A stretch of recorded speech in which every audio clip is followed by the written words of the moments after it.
Commission আপনারা দেখছেন বিদেশের যে পোস্টাল ব্যালট সেখানে ধানের শীষ কোথায় দিয়েছে, আর ওনাদের বড় পীড়িত শাপলা কলির সাথে, ওনাদের পীড়িত পাখার সাথে, ওনাদের পীড়িত দাড়িপাল্লার সাথে, ওনাদের পীড়িত বাংলাদেশের জনগণের সাথে নাই।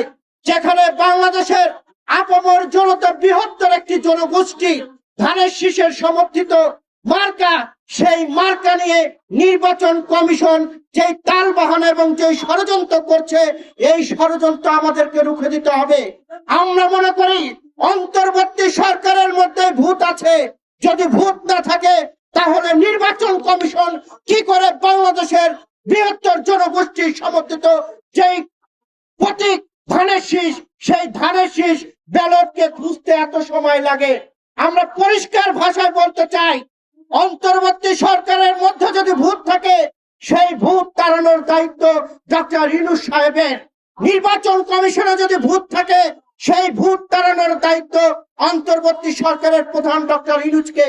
যদি তিনি ব্যর্থ হন তাকে ভাবতে হবে গণভবনের কি অবস্থা হয়েছে। তিনি যদি ব্যর্থ হন তাহলে বাংলাদেশের জনগণ যমুনার অবস্থায় এরকম করবে। আমরা ডক্টর ইউনূসকে বিশ্বাস করি এবং এখনো বিশ্বাস করি, তিনি যদি এই নির্বাচন কমিশন এবং অন্তর্বর্তী সরকারের মধ্যে যে ভূত আছে এই ভূত যদি না তাড়াতে পারে তাহলে আমরা নির্বাচন নিয়ে প্রশ্নবিদ্ধ হবে বলে বাংলাদেশের মানুষ মনে করে। কারণ এই নির্বাচন নিয়ে ইতিমধ্যে নির্বাচন কমিশন নানান রকম তাল বাহানা ষড়যন্ত্র করার চেষ্টা করছে। জামাতকে তারা বেশি প্রায়োরিটি দিচ্ছে। এই নির্বাচন কমিশন বাংলাদেশের মানুষ মনে করে না নির্বাচন কমিশন, বাংলাদেশের মানুষ মনে করে এটা জামাত কমিশন। কাজেই জামাত কমিশন দিয়ে, আওয়ামী লীগ কমিশন দিয়ে বাংলাদেশে কোনো ভালো নির্বাচন সম্ভব না।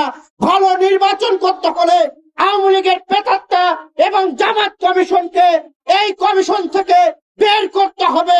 ডক্টর ইউনূস সাহেবের দায়িত্ব, তিনি যদি ব্যর্থ হন তাহলে বাংলাদেশের জনগণ তার বিরুদ্ধে আন্দোলন গড়ে তুলবে। সকলকে এবং আজকে এখানে যারা আছেন, জাতীয়তাবাদের যারা আছেন, সিনিয়র নেতৃবৃন্দ যারা আছেন, সকলকে অনুরোধ করব যার যার জায়গায় শেষে সজাগ থাকবেন।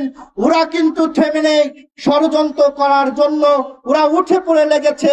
কাজেই জামাতের এক এমপি বলেছেন তারা নাকি বাঁশের লাঠি তেল মেরে 10 তারিখ পরে তারা কেন্দ্রে কেন্দ্রে রাখবেন।